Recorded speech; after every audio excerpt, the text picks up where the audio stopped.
Manas, lo que escucharon anoche en los sótanos nunca sucedió. Y si alguna habla, el demonio también vendrá por ustedes.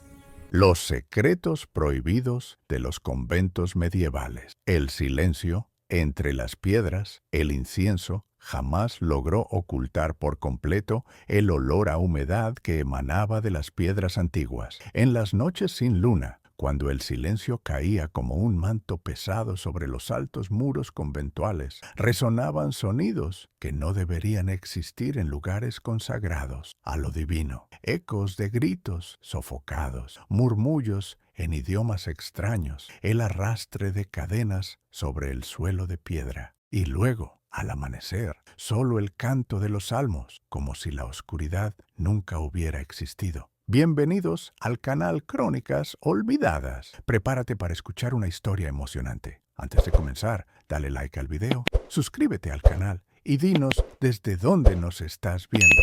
Durante siglos, los conventos fueron presentados ante el mundo como santuarios de pureza inmaculada, refugios donde mujeres devotas entregaban sus vidas a la oración y al servicio divino. Lugares de paz, de redención, donde almas puras se acercaban a Dios a través del sacrificio y la contemplación. Pero detrás de aquellos muros impenetrables, lejos de la mirada del mundo y de los registros oficiales, se desarrollaba una realidad completamente diferente. Una realidad que la Iglesia trabajó incansablemente para borrar de los documentos históricos, para quemar en archivos secretos, para enterrar bajo capas de silencio y terror. La versión oficial y sus grietas. La narrativa que llegó hasta nosotros a través de los siglos es reconfortante en su simplicidad. Los conventos eran lugares de retiro voluntario, donde las mujeres encontraban propósito espiritual y protección contra un mundo brutal. Espacios de oración constante, de trabajo devoto, donde vírgenes consagradas vivían en comunidad armoniosa, dedicando cada momento a la gloria divina. La historia oficial pinta un cuadro casi idílico. Mujeres vestidas de blanco cantando en coros angelicales, jardines perfumados donde crecían hierbas medicinales, bibliotecas silenciosas donde se copiaban manuscritos con devoción infinita. Sin embargo, los documentos que sobrevivieron a siglos de censura sistemática cuentan una historia radicalmente diferente. Según un registro hallado en el Archivo Público de Lisboa, fechado en 1624, las autoridades religiosas clasificaron ciertos eventos ocurridos en el convento de Santa Teresa como manifestaciones de éxtasis divino. Pero los relatos de las propias monjas, escritos en páginas manchadas de lágrimas y escondidos entre los ladrillos de las celdas, describen algo mucho más perturbador. Describen noches enteras de rituales que nada tenían de sagrados. Describen castigos que superaban cualquier límite de lo que sería aceptable incluso para aquellos tiempos brutales. Describen un sistema de control tan absoluto que transformaba a las mujeres en sombras, en fantasmas vivientes que habitaban sus propios cuerpos como si fueran prisiones. El nacimiento del sistema. Europa, en la peste negra. Para comprender la verdad enterrada bajo siglos de mentiras santificadas, debemos regresar al siglo XIV. Europa se sumergía en las tinieblas de la peste negra. La muerte caminaba por las calles como una presencia física, palpable, inevitable. Ciudades enteras eran diezmadas en cuestión de semanas. Los cadáveres se pudrían en las calles porque no había brazos suficientes para enterrarlos. El olor de la carne putrefacta se mezclaba con el incienso que las procesiones quemaban en la esperanza inútil de alejar el castigo divino. En medio del caos apocalíptico, los conventos se multiplicaban, no por devoción, sino por necesidad práctica y terrible. Las familias nobles enviaban a sus hijas allí como un descarte conveniente. Hijas que no podían casarse porque la dote era demasiado alta. Hijas que habían sido deshonradas y necesitaban desaparecer antes de que el escándalo manchara el nombre familiar. Hijas que simplemente representaban una carga financiera en tiempos de crisis económica. Hijas cuya existencia necesitaba ser borrada por razones que el honor familiar no permitía revelar públicamente. Algunas tenían 12 años, otras incluso menos. Eran arrancadas de sus hogares, despojadas de sus nombres, vestidas con hábitos ásperos y empujadas dentro de muros que nunca más atravesarían. Dentro de aquellos muros, estas niñas descubrían rápidamente que habían cambiado una prisión por otra mucho peor. Los secretos del convento de Santa Clara. El convento de Santa Clara de Coimbra, fundado en 1330, con pompa y circunstancia, guardaba secretos que saldrían a la luz solo siglos después, cuando ya era demasiado tarde para salvar a cualquiera de las víctimas. En 1485, durante una inspección ordenada por el obispo local, tras rumores persistentes de irregularidades, fueron encontradas en los sótanos celdas que no constaban en ningún plano oficial. Celdas tan estrechas que no era posible acostarse completamente. Celdas sin ventanas, sin luz, sin ventilación alguna más allá de una hendidura estrecha en la puerta de hierro. Celdas con argollas de hierro clavadas en las paredes a diferentes alturas, sugiriendo usos que la imaginación prefiere no reconstruir, y en las piedras húmedas, marcas profundas, arañazos desesperados de uñas que intentaron inútilmente cavar una salida a través de la roca sólida. Manchas oscuras que podrían ser moho, pero que los investigadores sospechaban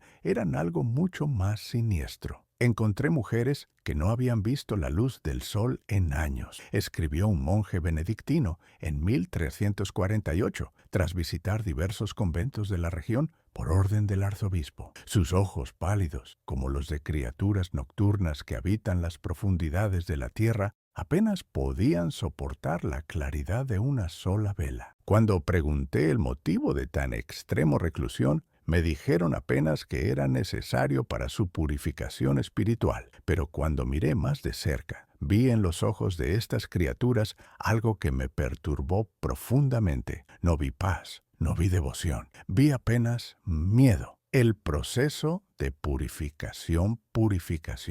Esa palabra aparece repetidamente en los documentos eclesiásticos. ¿Pero qué significaba en la práctica cotidiana purificar un alma femenina? En el convento de las Hermanas Descalzas de Toledo, el proceso era meticuloso e implacable. Las novicias eran despojadas de cualquier identidad anterior en el momento en que cruzaban el portón. Sus cabellos, muchas veces sus únicas vanidades permitidas, eran cortados al ras del cuero cabelludo con cuchillas sin filo que dejaban heridas. Sus nombres de bautismo, los únicos vínculos que mantenían con sus vidas anteriores, eran reemplazados por números fríos o por nombres de santas mártires que habían muerto en tormentos terribles. Santa Águeda, cuyos senos fueron arrancados. Santa Catalina, despedazada en la rueda. Santa Lucía, a quien le arrancaron los ojos. Los nuevos nombres servían como recordatorios constantes de lo que se esperaba de ellas. Sufrimiento absoluto ofrecido en sacrificio. Y entonces comenzaba lo que llamaban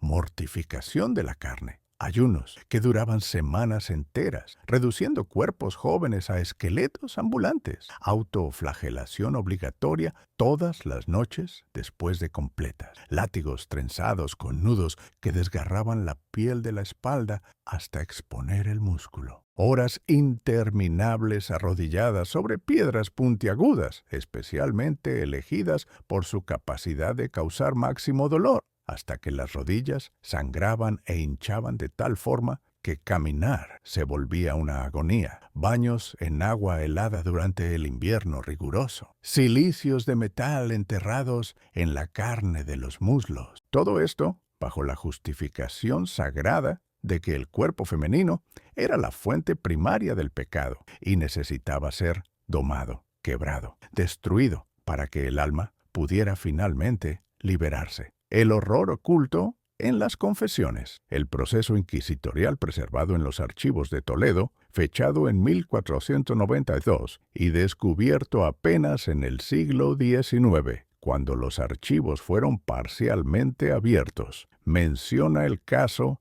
de la hermana Beatriz de Alarcón. Durante 3 años consecutivos fue mantenida en una celda subterránea, en completo aislamiento, acusada de tener pensamientos impuros, no acciones concretas, no comportamientos observables, pensamientos. La acusación se basaba únicamente en el hecho de que durante la confesión obligatoria ella había admitido al padre confesor que ocasionalmente sentía nostalgia por su familia. Esta admisión de afecto por lazos terrenales fue interpretada como evidencia de apego pecaminoso al mundo. El documento describe con la frialdad burocrática típica de la Inquisición las sesiones de interrogatorio conducidas semanalmente, las mismas preguntas repetidas incesantemente durante horas, la privación total de sueño a través de campanas que tocaban cada hora durante la noche, el uso metódico de instrumentos de tortura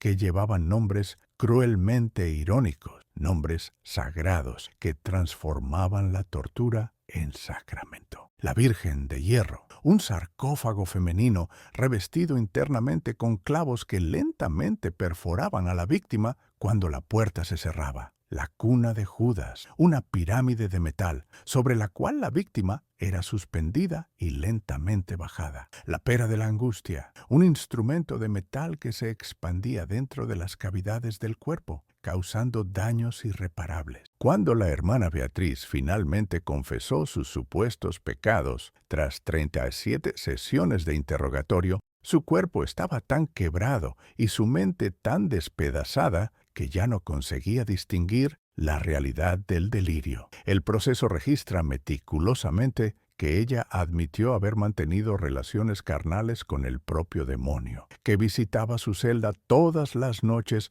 bajo la forma de un perro negro con ojos de fuego. Confesó haber volado hasta el aquelarre de las brujas montada en una escoba. Confesó haber besado el trasero del diablo y renunciado a Cristo. Una confesión obviamente arrancada bajo tortura sistemática. Palabras que cualquier inquisidor quería escuchar, pero para la Iglesia era prueba suficiente y definitiva de posesión demoníaca. Fue quemada viva en el patio interno del convento en una mañana de invierno. Las otras monjas fueron obligadas a asistir como ejemplo, como advertencia, como demostración de lo que sucedía con aquellas que osaban tener pensamientos propios. La rebelión de las poseídas, no todas, aceptaban en silencio. Algunas resistían, y cuando resistían, las consecuencias eran ejemplares. En el convento de Santa María Magdalena en Sevilla ocurrió en 1534 el evento que quedó conocido en los registros secretos como la rebelión de las poseídas. 17 monjas de edades variadas, entre 15 y 40 años, comenzaron simultáneamente a presentar comportamientos que la Iglesia clasificó inmediatamente como posesión demoníaca colectiva. Convulsiones violentas que dejaban sus cuerpos contorsionados en posiciones imposibles. Glosolalia, hablando en lenguas inexistentes con voces que no parecían humanas. Gritos que resonaban por los corredores durante horas. Blasfemias proferidas en plena misa. Comportamientos sexualizados que horrorizaban a los padres presentes. Las autoridades eclesiásticas enviaron a su exorcista más experimentado, un padre dominico que había trabajado con la Inquisición y tenía la reputación de conseguir expulsar hasta los demonios más obstinados. Durante semanas condujo rituales brutales, agua bendita arrojada con violencia, reliquias sagradas presionadas contra la piel hasta quemar, ayunos absolutos, rezos incesantes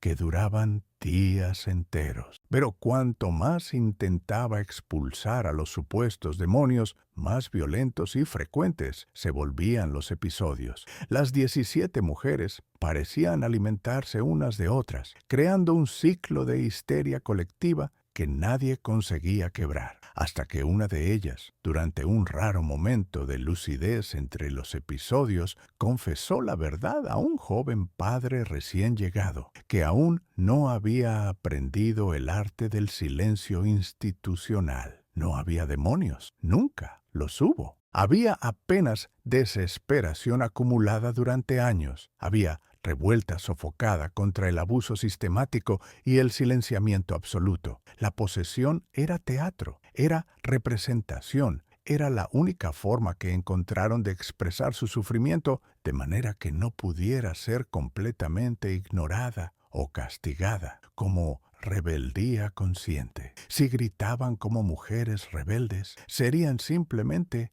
golpeadas y encerradas. Pero si gritaban como poseídas, necesitarían ser tomadas en serio, necesitarían recibir atención, necesitarían ser tratadas como víctimas de fuerzas externas en vez de criminales. Era un grito de socorro disfrazado de posesión demoníaca. La respuesta de la Iglesia fue inmediata, eficiente y absolutamente implacable. Todas las 17 fueron declaradas herejes que habían fingido posesión para engañar a la Santa Madre Iglesia. 5 fueron ejecutadas públicamente en la plaza principal de Sevilla, quemadas lentamente para que la población pudiera testimoniar el precio de la herejía. 7 fueron enviadas a manicomios administrados por la Iglesia, lugares aún peores que los conventos, donde permanecerían encadenadas hasta el fin de sus días. Las 5 restantes fueron distribuidas entre diferentes conventos distantes, aisladas completamente unas de otras, condenadas a silencio perpetuo bajo pena de muerte inmediata. Los nacimientos que nunca ocurrieron. Detrás de aquella puerta de hierro que conducía a los sótanos más profundos se escondía algo aún más sombrío y perturbador: los nacimientos que oficialmente nunca sucedieron. Nadie hablaba sobre ellos abiertamente, jamás. Pero los registros existen, escondidos entre documentos mundanos de contabilidad, enterrados en inventarios de gastos rutinarios, camuflados bajo lenguaje burocrático neutral. Pagos mensuales a parteras discretas. Compras regulares de telas específicas para bebés. Adquisiciones de hierbas abortivas conocidas. Gastos con entierros de recién nacidos que oficialmente nunca existieron. Nunca fueron bautizados. Nunca recibieron nombres. Nunca constaron en registro alguno. Un informe interno del convento de la Inmaculada Concepción en Oporto, fechado en 1587 y descubierto durante reformas en el siglo XIX, menciona con descripción burocrática la resolución exitosa de 3 situaciones delicadas durante el invierno riguroso. Situaciones delicadas era el eufemismo que usaban para los embarazos. Embarazos que no deberían ser posibles en lugares donde teóricamente no entraban hombres, donde los únicos visitantes masculinos eran padres ancianos y médicos ocasionales supervisados, pero entraban padres jóvenes y no tan ancianos, confesores que aprovechaban el sigilo de la confesión, protectores nobles del convento que tenían acceso irrestricto mediante generosas donaciones, obispos en visita pastoral, médicos que exigían exámenes invasivos, hombres que sabían que tenían poder absoluto sobre aquellas mujeres completamente indefensas y sin recurso alguno. Y cuando una monja quedaba embarazada, el problema necesitaba desaparecer de la forma más silenciosa y rápida posible. Algunos bebés eran entregados a familias campesinas mediante pago sustancial y juramentos de silencio absoluto. Otros eran enviados a orfanatos en ciudades distantes, acompañados de donaciones generosas y ninguna documentación sobre su origen. Pero muchos, según testimonios que eventualmente se filtraron a través de monjas que consiguieron escapar o que confesaron en sus lechos de muerte, nunca llegaban a ver el amanecer. Nacían durante la noche, en celdas aisladas, donde los gritos no alcanzaban oídos externos, y morían en la misma noche por métodos que los relatos prefieren no detallar. enterrados en terreno no consagrado, en fosas poco profundas, cavadas en los jardines internos durante la madrugada. Pequeños secretos, pudriéndose bajo los rosales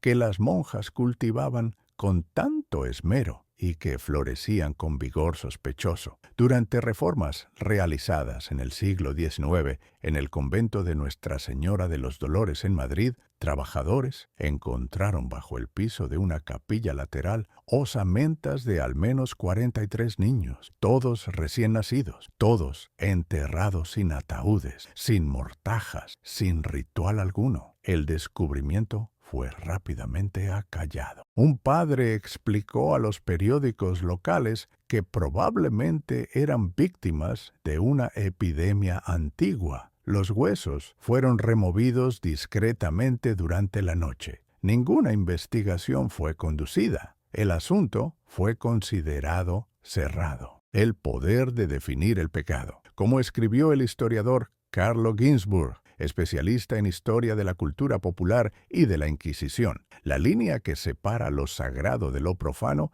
es extremadamente tenue y casi invisible, y casi siempre es trazada no por la teología o por la moral, sino simplemente por el poder. Quien tiene poder decide qué es santo y qué es pecado. El poder de definir qué constituye pecado y qué constituye virtud. El poder de decidir quién será castigado severamente y quién será protegido incondicionalmente. El poder de borrar completamente de la historia aquello que no conviene ser recordado o registrado. El poder de transformar víctimas en culpables y criminales en santos. Durante siglos incontables, la Iglesia controló no apenas los cuerpos de aquellas mujeres aprisionadas, sino también sus narrativas. Cada documento potencialmente incriminador que surgía era rápidamente confiscado y quemado en los fuegos inquisitoriales. Cada testigo que osaba hablar públicamente era silenciado a través de excomunión inmediata, prisión indefinida o métodos aún más definitivos. Y así, la versión oficial permaneció intacta a través de los siglos. Conventos como lugares de santidad incuestionable, monjas como ejemplos perfectos de devoción femenina, la historia limpia, sanitizada, aceptable. La verdad que resurge, pero la verdad, por más que intentaran enterrarla bajo toneladas de silencio y olvido, tenía la inconveniente tendencia de resurgir eventualmente. En el siglo XIX, cuando muchos conventos fueron secularizados por gobiernos anticlericales y gradualmente abandonados, trabajadores contratados para reformar y convertir los edificios antiguos en escuelas u hospitales hicieron descubrimientos profundamente perturbadores. Bajo el suelo de mármol de una capilla en Madrid encontraron una cripta no oficial conteniendo osamentas de decenas de niños. En el jardín murado de un convento en Lisboa, excavaciones revelaron esqueletos de mujeres adultas enterradas en posiciones irregulares que sugerían muerte violenta o entierro apresurado. En las paredes de celdas subterráneas que habían permanecido selladas por décadas, mensajes desesperados arañados en la piedra con las propias uñas. Pedidos de socorro dirigidos a Dios, a la Virgen María, a cualquier santo que pudiera escuchar. Súplicas que nadie jamás respondería, porque nadie jamás las leería mientras aún había tiempo. Estos hallazgos arqueológicos fueron debidamente documentados por autoridades civiles, pero rápidamente minimizados por presión eclesiástica. Explicaciones convenientes y reconfortantes fueron creadas y ampliamente divulgadas. Los niños eran ciertamente víctimas inocentes de epidemias históricas bien conocidas. Las mujeres murieron de causas naturales perfectamente normales para la época. Los mensajes arañados en las paredes eran obviamente obras de locas, mujeres que habían perdido la razón y necesitaban ser confinadas para su propio bien y protección. Siempre había una explicación racional que absolvía a la institución de cualquier responsabilidad. porque reconocer la verdad completa sería reconocer que durante siglos interminables, bajo el manto sagrado de la fe, fue cometido abuso sistemático, organizado e institucionalizado. Sería reconocer que miles de mujeres fueron deliberadamente aprisionadas, rutinariamente torturadas, repetidamente violadas y a veces asesinadas. Todo en nombre de un Dios que supuestamente predicaba amor y compasión. Sería reconocer que el pecado más horrendo e imperdonable no estaba en aquellas que fueron cruelmente castigadas, sino en aquellos hombres sagrados que castigaban con placer. Y ese reconocimiento institucional nunca vendría, nunca. El silencio como historia. La historiadora francesa Michelle Perrault, especialista en historia de las mujeres, escribió con precisión quirúrgica: la historia de las mujeres es, en gran parte, simplemente la historia del silencio. Un silencio inicialmente impuesto a través de la fuerza, después cuidadosamente mantenido a través del miedo y finalmente naturalizado a través de la repetición, hasta que parezca que nunca hubo absolutamente nada que mereciera ser dicho o registrado. Los conventos medievales son ejemplo absolutamente perfecto de esa historia deliberadamente silenciada. Miles y miles de mujeres vivieron vidas enteras y murieron entre aquellos muros impenetrables, pero sus voces individuales fueron sistemática y metódicamente borradas. No sabemos sus nombres verdaderos, apenas los nombres que les fueron impuestos. No sabemos sus sueños de niñas antes de ser encerradas. No sabemos qué realmente pensaban mientras arrodilladas rezaban horas y horas seguidas. No sabemos cuántas de ellas genuinamente eligieron aquella vida de clausura y cuántas fueron brutalmente forzadas. No sabemos cuántas murieron en paz y cuántas murieron en agonía. Sabemos apenas lo que los documentos oficiales cuidadosamente editados permitieron que sobreviviera a los siglos. Y esos documentos fueron invariablemente escritos por hombres para ser leídos por hombres, protegiendo exclusivamente intereses de hombres poderosos. Las víctimas nunca tuvieron derecho a la propia narrativa. El legado que permanece hoy, pasados tantos siglos, algunos de esos conventos antiguos son atracciones turísticas populares. Las personas caminan despreocupadas por los claustros, tomando fotografías con sus teléfonos, admirando la belleza arquitectónica gótica, la delicadeza de los vitrales coloridos, la paz aparente de los jardines perfectamente cuidados. Guías turísticos bien entrenados cuentan historias romantizadas de devoción sublime y sacrificio espiritual. Sin embargo, nadie menciona los sótanos cerrados que aún existen debajo. Nadie habla de las antiguas celdas de tortura convertidas en depósitos. Nadie muestra exactamente dónde están enterrados los cuerpos de las que no sobrevivieron al sistema. La historia oficial venció completamente. El horror real fue transformado en patrimonio cultural rentable. Pero en las noches verdaderamente silenciosas, cuando el último turista ruidoso finalmente se va y las pesadas puertas se cierran, aún es posible sentir algo profundamente extraño en aquellos lugares antiguos. Una inquietud indefinible que parece flotar en el aire húmedo. Un peso invisible que aprieta el pecho y dificulta la respiración, como si las piedras centenarias de alguna forma guardaran memoria física del sufrimiento que testimoniaron impasibles, como si los gritos sofocados durante siglos aún resonaran en frecuencias que nuestros oídos limitados no consiguen captar, pero que nuestras almas más antiguas todavía reconocen. Distintivamente, los conventos medievales fueron instrumentos perfectamente proyectados de control social absoluto. Lugares convenientes donde mujeres inconvenientes eran enviadas para desaparecer completamente de la sociedad sin el escándalo público del asesinato directo. Una forma civilizada, socialmente aceptable y religiosamente santificada de borrar existencias humanas enteras, y funcionó con eficiencia perfecta durante siglos incontables, precisamente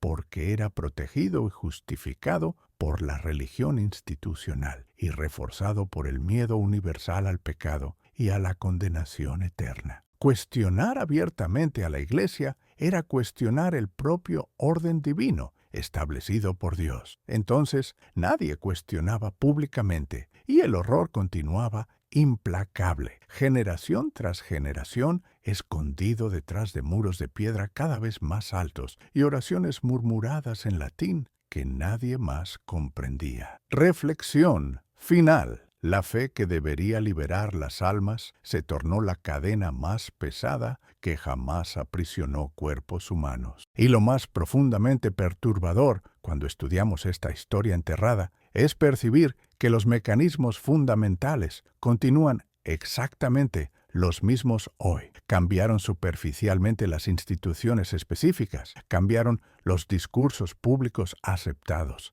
cambiaron las justificaciones presentadas, pero la estructura básica de poder permanece intocada. El poder aún decide unilateralmente quién tiene derecho a la voz audible y quién debe permanecer eternamente en silencio. Aún controla qué narrativas serán preservadas y divulgadas. Aún borra metódicamente evidencias inconvenientes. Aún protege cuidadosamente a los que abusan, mientras sistemáticamente culpa a los que sufren el abuso. Los muros físicos de piedra pueden haber sido derribados por la secularización, pero el silencio institucional persiste, más fuerte que nunca. Y mientras no haya número suficiente de personas que se dispongan genuinamente a escuchar lo que las piedras antiguas aún susurran en las noches sin luna, la historia verdadera y completa permanecerá enterrada, junto con todos aquellos esqueletos anónimos que murieron intentando desesperadamente contarla a alguien que se importara. ¿Será que estos horrores específicos realmente quedaron definitivamente en el pasado? ¿O será que el poder, en cualquier época histórica, siempre encuentra inevitablemente una nueva forma de santificar y justificar el propio pecado? Las respuestas están escritas en las piedras antiguas para quien tenga el coraje de escuchar.